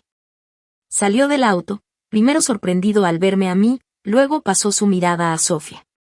Su expresión cambió de shock a total incredulidad, como si hubiera visto un fantasma. Balbuceaba, sin poder decir mi nombre, y se acercó. Con un poco de confusión logré decir. Mateo, esta es Sofía, mi esposa. Yo la había traído para presentarla con mamá y papá. Al escuchar eso, la boca de Mateo se abrió varios segundos. Luego, de repente, estalló en una risa fuerte e incrédula, con una expresión burlona y distorsionada. Y soltó una frase que congeló el aire. Diego, ¿no sabes que Sofía en realidad es mi hermana? Esas palabras me impactaron como un rayo. Me quedé paralizado, toda mi fuerza se fue, las rodillas casi me fallaron. ¿Tu hermana? ¿De qué diablos hablas? Balbuceé, la voz temblando, sin poder creerlo. Me volteé hacia Sofía, desesperado, esperando que lo negara. Pero ella rompió en sollozos desesperados, moviendo la cabeza una y otra vez. No, no puede ser, esto no es real. En un instante, nuestros mundos, la felicidad, la familia, el futuro, todo se derrumbó con las palabras de Mateo. Mi corazón latía desbocado, mi mente daba vueltas, y esa noche se convirtió en la pesadilla más aterradora de mi vida. Al escuchar mi hermana, me quedé completamente paralizado. Mi mente se quedó en blanco, como si alguien hubiera quitado todo el aire del mundo. La frase retumbaba en mis oídos como un trueno, repitiéndose sin cesar. Ya no podía pensar ni reaccionar. Mis piernas se volvieron de plomo, atrapadas en el frío pavimento bajo la luz de los faroles de la villa. Mateo estaba ahí, con una sonrisa burlona en los labios, los ojos brillando con una extraña satisfacción, como si hubiera esperado ese momento durante mucho tiempo. ¿Qué dijiste? Balbuceé. Sofía es mi esposa, no tu hermana. Pero Mateo solo negó con la cabeza y soltó una risa despreciativa. Descúbrelo tú solo, hermano mayor. El destino es realmente cruel, ¿no? Se dio la vuelta, subió a su auto, arrancó y desapareció en la noche, dejándonos a Sofía y a mí en un silencio tan pesado que parecía muerte. Sofía cayó en pánico total, perdiendo el control por completo. Su rostro se puso blanco como fantasma bajo las luces de la calle, ojos enormes de terror, lágrimas cayendo como lluvia. Retrocedió unos pasos, con las manos temblando sobre su pancita, y de repente giró y corrió hacia nuestro coche. Sofía, ¿Qué haces? Espera. Grité, pero el viento de la noche se tragó mi voz. Ella abrió la puerta con brusquedad, se metió al asiento del conductor y arrancó con desesperación. Las llantas chillaron en el pavimento mientras el auto desaparecía en la oscuridad, las luces traseras rojas desvaneciéndose en la curva. Corrí detrás de ella, gritando, pero mis pasos fueron inútiles. El coche ya se había ido, dejándome paralizado en medio de la calle, con el viento helado golpeando mi cuerpo, oliendo a hojas secas y polvo. Sentí que mi corazón se detenía. El mundo a mi alrededor se volvió borroso. Solo quedaba el latido frenético en mis oídos. En ese estado roto, avancé tambaleándome hacia la villa. Cada paso pesaba como el peso de mi vida derrumbada. La reja de hierro crujió bajo mi mano, pero yo no sentía nada. No había dolor ni rabia, solo un vacío inmenso en el pecho. El largo camino parecía interminable. Las luces del jardín proyectaban sombras de los árboles como fantasmas. Los recuerdos felices con Sofía me invadieron, nuestro primer encuentro en el taller, nuestro primer beso bajo la lluvia de El Paso, nuestra boda sencilla con unos cuantos amigos. ¿Y ahora? Todo se había convertido en un error horrible.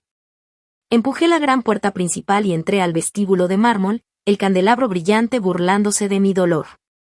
Carlos y Teresa me vieron llegar solo y supieron de inmediato que algo catastrófico había pasado. Habían estado esperándome en la sala. Teresa con sonrisa ansiosa, Carlos sosteniendo una botella de vino para celebrar. Pero al verme, con el rostro pálido y los ojos huecos, como un fantasma, ambos se levantaron de golpe. Diego, ¿qué pasó? ¿Dónde está nuestra nuera? Preguntó Teresa, con la voz temblando, extendiendo la mano hacia mí. Carlos dio un paso adelante, rostro serio. ¿Qué pasa, hijo? ¿Por qué estás aquí solo? Me quedé sin palabras, la boca seca, la mente aún girando por las palabras de Mateo. Quería explicar, gritar, pero mi garganta se cerró. Solo caían lágrimas silenciosas. En ese instante, la risa burlona de Mateo resonó en mi mente, aunque ya no estaba ahí, dejándome sentir la humillación y el miedo en cada rincón de la sala. Habla de destino cruel, dijo Mateo con veneno en la voz, cargada de sarcasmo. El hermano mayor se casó con su propia hermana y encima la embarazó. Brillante, Diego.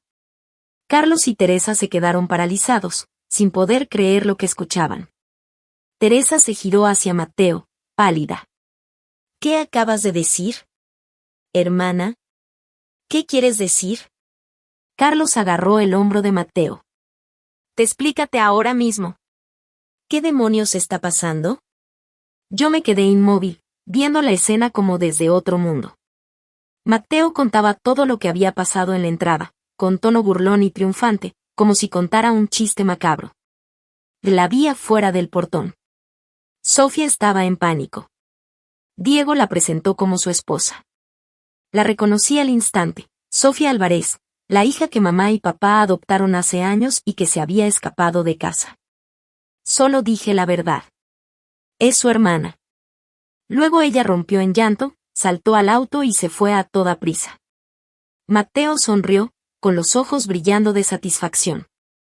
Al escuchar eso, Carlos se desplomó en el sofá, rostro gris como la muerte, agarrándose el pecho. No, no puede ser. Sofía, nuestra hija adoptiva, y Diego, balbuceó. Teresa sacudió la cabeza violentamente, apenas podía mantenerse en pie, apoyada contra la pared. Y Dios mío, ¿cómo puede ser esto? Son hermanos. Se casaron.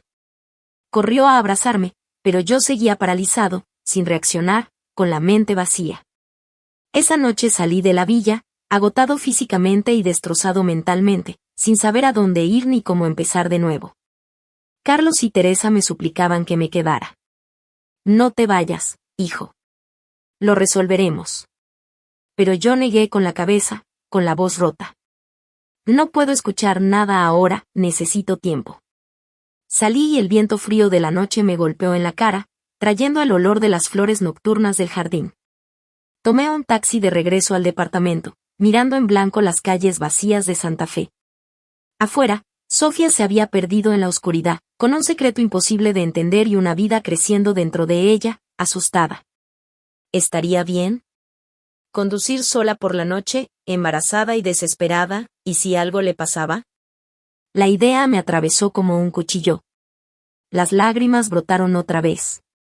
Regresé al departamento aferrándome a una débil esperanza. Tal vez Sofía se había ido en un momento de enojo y volvería. El lugar estaba silencioso, iluminado por la luz de la calle entrando por la ventana.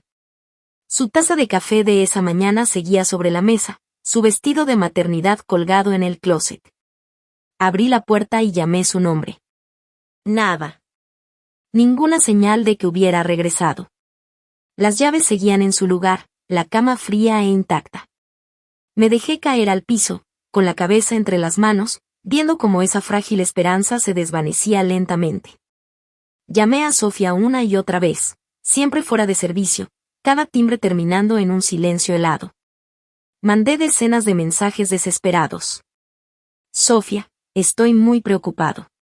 Por favor, vuelve. Hablaremos. Sin respuesta. La pantalla del teléfono permanecía en negro. Día 2, día 3, todavía sin noticias, sin mensaje, sin pista. Apenas comía o dormía, caminando por las calles cerca del departamento, preguntando en estacionamientos, gasolineras, tiendas, solo recibía negativas compasivas.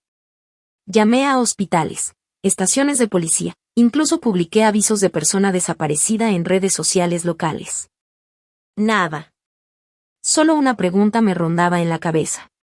Con ese embarazo, ¿a dónde podría haber ido Sofía sola, en ese estado de pánico? El miedo me desgarraba por mi esposa y nuestro hijo. ¿Y si tenía un accidente? ¿Y si le pasaba algo al bebé?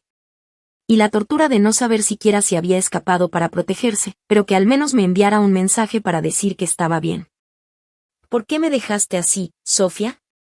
Susurré, con lágrimas cayendo. Pero mis primeras búsquedas no llevaron a nada.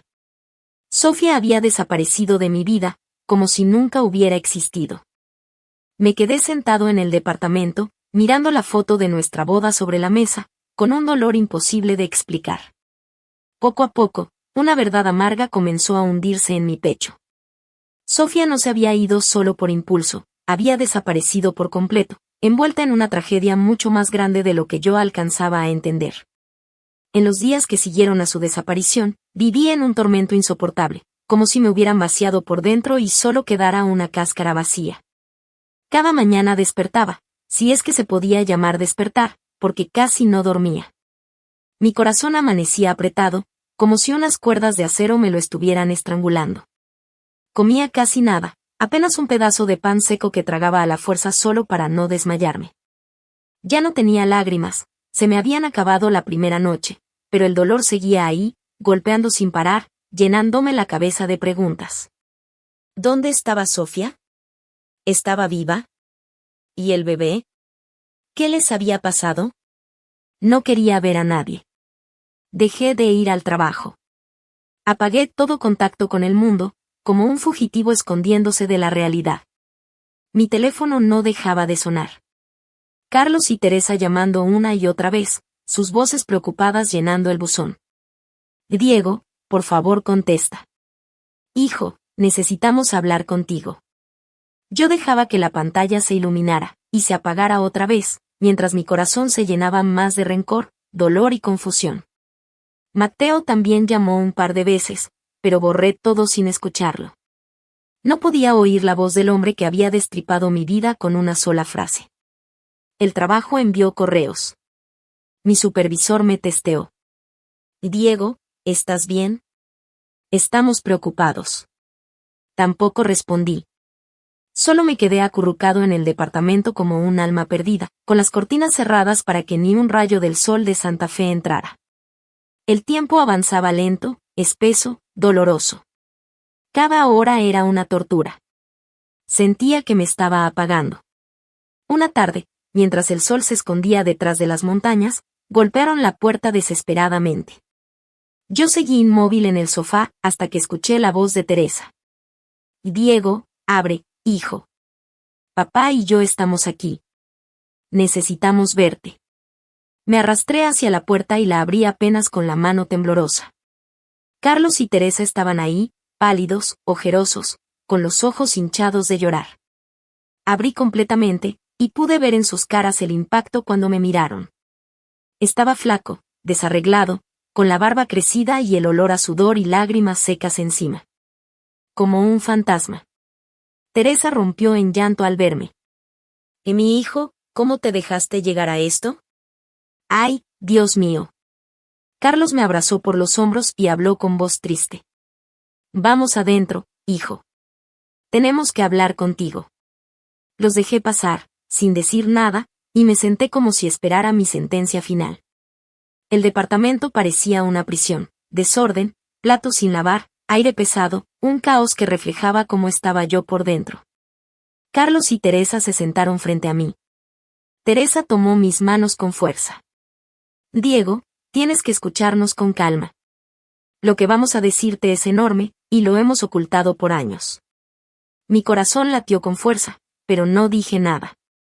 Solo los vi con ojos vacíos. Carlos respiró hondo, cargado de culpa, y finalmente soltó la verdad. Sofía no es nuestra hija biológica, hijo. Fue adoptada. La recibimos, como un año después de que tú desapareciste. El dolor de perderte fue insoportable, dijo Teresa, las lágrimas bajando por su rostro pálido. Pensamos que adoptar a una niña podría aliviarlo de alguna manera. Sofía vino de un orfanato y lo mantuvimos en secreto por 30 años. Nadie lo sabía, ni siquiera Mateo, y ni siquiera Sofía misma. Queríamos que ella se sintiera como nuestra hija de verdad, para borrar un poco el dolor. Teresa continuó, con la voz temblorosa, como si cada palabra tuviera que salir de un sufrimiento profundo. Cuando Sofía cumplió 18 años, rechazó el camino que habíamos planeado para ella, una universidad prestigiosa, luego un matrimonio que arreglamos para fortalecer la posición de la familia. Ella quería independencia, quería ser maestra, vivir su propia vida en lugar de la jaula dorada que le construimos. Hizo una pausa, ahogada por el llanto, y siguió. Sofía luchó con nosotros con mucha amargura. Una noche lluviosa, se escapó de casa y cortó todo contacto con la familia Álvarez por años. Buscamos por todos lados, contratamos investigadores privados, pero fue en vano. Cambió su nombre, se mudó a El Paso y empezó una nueva vida. Nunca imaginamos, nunca en la vida, que se encontraría contigo, Diego. Teresa rompió a llorar, apretando mis manos con fuerza. Hijo, lo siento mucho. Ocultamos la verdad pensando que podíamos proteger a todos, pero solo llevó a esta tragedia. Carlos inclinó la cabeza, lleno de remordimiento. Nos equivocamos, Diego. Equivocados al ocultar la adopción de Sofía.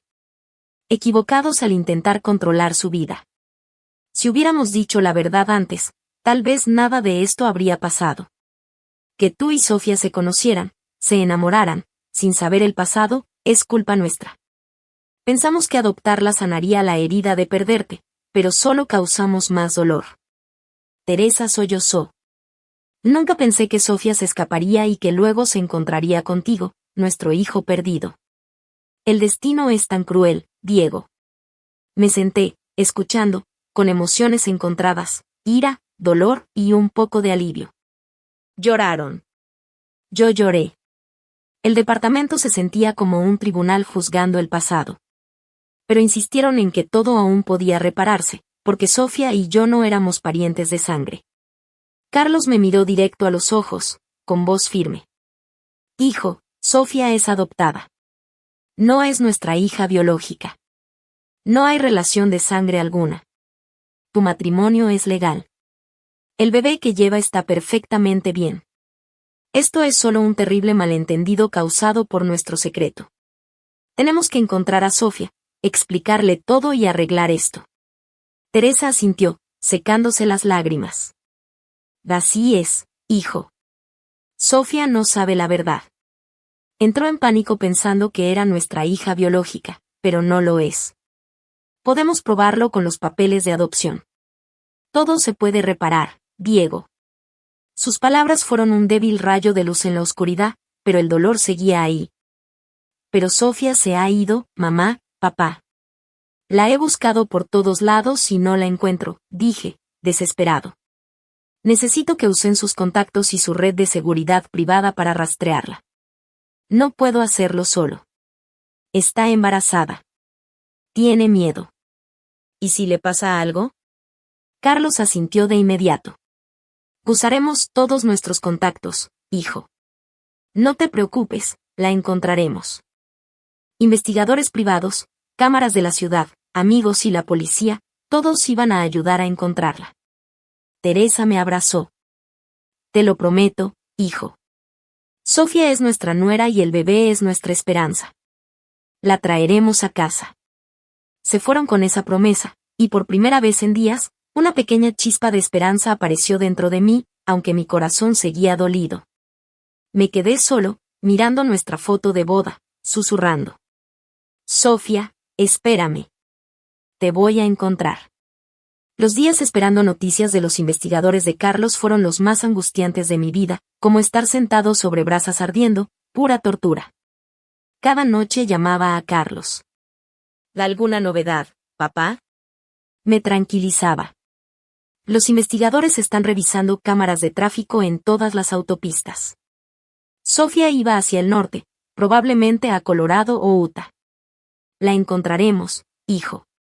¿Por qué el destino nos había llevado hasta esto? Sofía, ¿dónde estás? ¿El bebé está bien? Pasaba las noches imaginando a Sofía sola en algún motel barato, llorando porque pensaba que éramos hermanos de sangre. Me dolía el corazón. La promesa de mis padres era lo único que me mantenía aferrado, aunque el miedo de que fuera demasiado tarde me perseguía sin descanso. Y llegó el momento. Después de casi una semana de búsqueda sin descanso, Carlos me llamó a medianoche, voz emocionada pero ansiosa. Diego, los investigadores la encontraron en las cámaras de tráfico de la enero de 25. Sofía está en un pequeño pueblo de Colorado llamado Evergreen. Se está quedando en un motel viejo. Tenemos que ir ya. Mi corazón latía tan fuerte que parecía que iba a explotar. Lágrimas de alivio recorrieron mi rostro. ¿De verdad, papá? ¿Está viva? Salgo ahora mismo. Me levanté de un salto, me vestí rápido, el corazón latiendo sin control. ¿Me perdonaría? ¿Estaría bien el bebé? Evergreen, un pequeño pueblo rodeado de pinos, a unas 3 horas de Santa Fe, parecía el lugar perfecto para esconderse, y tan solitario. Imaginé a Sofía sola, en una habitación oscura, abrazando su vientre, llorando por la horrible confusión, y mi corazón se apretó. Sin perder tiempo, Carlos, Teresa y yo partimos de inmediato. Viajamos al norte en la SUV negra de la familia bajo el cielo estrellado de Nuevo México, luego hacia Colorado. El viaje de 3 horas se sintió eterno. Mi mente repasaba todos los escenarios posibles. ¿Cómo reaccionaría Sofía al verme? ¿Todavía me amaría después de todo? Carlos conducía, con voz calmada. Y tranquilo, hijo. Todo se va a explicar. Sofía no es tan frágil como crees. Teresa rezaba en silencio con su rosario. Señor, protege a nuestra nuera y a nuestro nieto. Yo me senté junto a ella, aferrado a mi teléfono, mirando la oscuridad por el parabrisas. Cada luz de carro que pasaba era un destello de esperanza. El viento del desierto dio paso al aire frío de la montaña, y el aroma a pino se colaba por la ventana. Finalmente, vimos el letrero de Evergreen y giramos hacia la pequeña carretera que llevaba al motel. Un lugar viejo, con un letrero de neón parpadeante, escondido entre los pinos. Al llegar, mi corazón casi se detuvo, los investigadores habían señalado la habitación 7. Luz amarilla se filtraba por las cortinas cerradas. Golpeé la puerta con las manos temblando. Sofía, soy yo, Diego. Por favor, abre. Silencio por unos segundos, luego pasos suaves. La puerta se abrió. Sofía estaba allí, pálida, con los ojos rojos de tanto llorar, el vientre claramente abultado bajo una camisa suelta, agotada y aterrada. Nos quedamos mirándonos, incrédulos, varios segundos. Diego. Susurró, y de repente se lanzó a mis brazos. La sostuve fuerte, llorando. Te encontré, Sofía. Lo siento por todo lo que has pasado. Su aroma familiar llenó mis sentidos y todo el dolor de los días anteriores se desvaneció. Solo quedó la inmensa alegría de reencontrarnos. Carlos y Teresa entraron al cuarto. Teresa abrazó a Sofía. Mi nuera, sufriste mucho. Lo siento. Sofía los miró, sorprendida. Mamá. Papá, ¿ustedes también? Carlos se sentó al borde de la cama, con voz calmada pero emocionada. Sofía, no eres nuestra hija biológica. Te adoptamos de un orfanato después de perder a Diego. Lo mantuvimos en secreto para que te sintieras nuestra hija de verdad, pero fue un error enorme. Te escapaste a los 18 porque tratamos de controlar tu vida y no pudimos encontrarte por años. Ese error llevó a la tragedia de hoy, que tú y Diego se conocieran sin saber el pasado. Teresa, llorando, agregó. Me quedé callada por miedo a que te fueras de nuevo, Sofía. Pero ya no podemos ocultarlo. Tú y Diego no son parientes de sangre. Tu matrimonio es legal y el bebé es una bendición. Lo sentimos por todo, por ocultarte la verdad. Sofía escuchó, su rostro pasó del shock al alivio, y luego rompió a llorar en mis brazos. Es cierto, no soy su hermana. No hicimos nada malo. Se liberó de la horrible confusión y la culpa, aunque todavía dolida por la crueldad del destino. La tragedia se disolvió en el perdón tardío. 3 generaciones se abrazaron entre lágrimas y arrepentimiento. Carlos inclinó la cabeza en disculpa. Teresa lloraba abrazando a Sofía y yo apreté más fuerte a mi esposa. Ese pequeño cuarto de motel se convirtió en el escenario de un reencuentro dramático, donde el dolor se desvaneció bajo el amor y la verdad. Regresamos a Santa Fe. El doctor de la familia examinó a Sofía y confirmó que el bebé estaba sano. Pasamos los días juntos, caminando por el parque, cocinando comidas sencillas, hablando del futuro. Una recuperación lenta pero constante, con mi mano siempre sobre su vientre. Carlos y Teresa nos visitaban seguido, trayendo comida nutritiva y pidiendo disculpas sin parar. Nunca volveremos a ocultar nada. Cuando todo se estabilizó, Sofía y yo fuimos oficialmente presentados al clan Álvarez, y su adopción fue revelada de manera abierta y transparente. En una gran reunión familiar en la villa, Carlos explicó toda la historia. Sofía es nuestra hija adoptiva, pero ahora es nuestra nuera, y Diego es nuestro hijo biológico que ha regresado. Todos quedaron impactados, luego aplaudieron y abrazaron a Sofía. Bienvenida a casa. Sofía sonrió entre lágrimas. Gracias a todos. Mateo, por primera vez, enfrentó el dolor que había causado a sus padres y a su hermano. Se acercó a mí en privado. Diego, lo siento. Tenía celos. Pensé que me ibas a quitar todo. Mentí para lastimarte. Me equivoqué. El rencor de Mateo se disipó, reemplazado por arrepentimiento. Desde entonces, dejamos atrás los rencores y comenzamos a trabajar juntos, combinando mi experiencia práctica con su conocimiento de administración. Bajo la guía de Carlos y Teresa, el grupo Álvarez entró en una etapa de crecimiento estable, más fuerte, no solo financieramente, sino también en valores familiares. Mi vida con Sofía volvió lentamente a la paz, aunque los recuerdos dolorosos permanecieron como recordatorio. Nos mudamos a nuestra propia casa cerca de la villa, dimos paseos vespertinos. Sofía volvió a dar clases y yo trabajé con nueva alegría. Meses después, Sofía dio a luz a un niño sano. Lo llamamos Lucas Morales Álvarez. Lucas se convirtió en la esperanza y nuevo comienzo para toda la familia. Creció en un ambiente de amor y protección, sanando las heridas del pasado. Mirando atrás, desde un niño abandonado y luchando por sobrevivir, hasta encontrar familia, amor y un hijo, comprendí que la vida no es solo pérdida, sino también oportunidad de empezar de nuevo. Aprendí que la verdad, por dolorosa que sea, siempre debe contarse, porque solo la verdad puede salvarnos de la tragedia, como lo hizo con nosotros. Sofía fue adoptada, pero ahora es mi esposa y la madre de mi hijo, mi verdadera familia. Después de tanto sufrimiento, entendí que mientras no nos soltáramos, siempre habría luz. Incluso en los momentos más oscuros, nos aferramos, superamos todo, y ahora somos más felices que nunca.